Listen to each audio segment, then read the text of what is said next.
Hollywood silver screen presenting pray for the devil.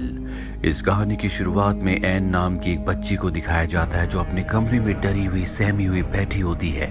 वो ईश्वर से प्रार्थना कर रही होती है क्योंकि बाहर उसकी मॉम दरवाजे पर सर पटक पटक कर उसे दरवाजा खोलने को बोल रही होती है, लेकिन एन दरवाजा नहीं खोलती क्योंकि उसे पता है कि उसकी मॉम के ऊपर किसी आत्मा ने अपना कब्जा कर लिया है।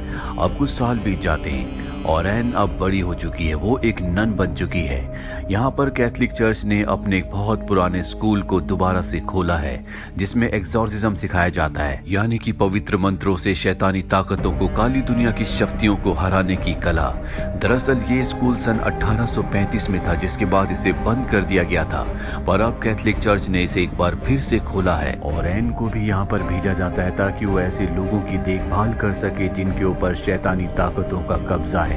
साथ ही एन एक्सॉर्सिज्म सीखना चाहती है, पर यहाँ की खास बात ये होती है कि कभी भी लड़कियों को यानी कि फीमेल्स को एक्सॉर्सिज्म नहीं सिखाया जाता और एन को यहाँ पर एक ऐसी लड़की का ध्यान रखना होता है जिसके ऊपर शैतानी ताकतें पूरी तरह से हावी हैं। इस लड़की का नाम नेटली होता है जो कि मात्र 10 साल की होती है। एन इसके साथ बहुत अच्छे से बिहेव करती है, इसीलिए नेटली एन को बहुत पसंद करती है। अब रात को जब एन अपने कमरे में होती है तभी उसे किसी की आहट आती है। वो बाहर कॉरिडोर में आती है जहाँ पर उसे किसी बच्ची की रोने की आवाजें आ रही होती है। वो पीछे पलट कर देखती है लेकिन कॉरिडोर में कोई नहीं होता और जब वो सामने देखती है तो उसके सामने नेटली होती है।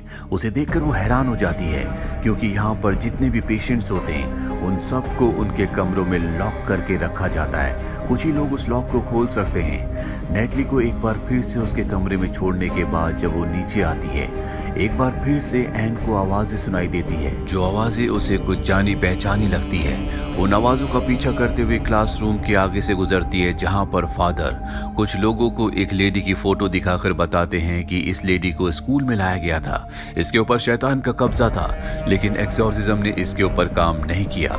एन को भी इस चीज में दिलचस्पी होती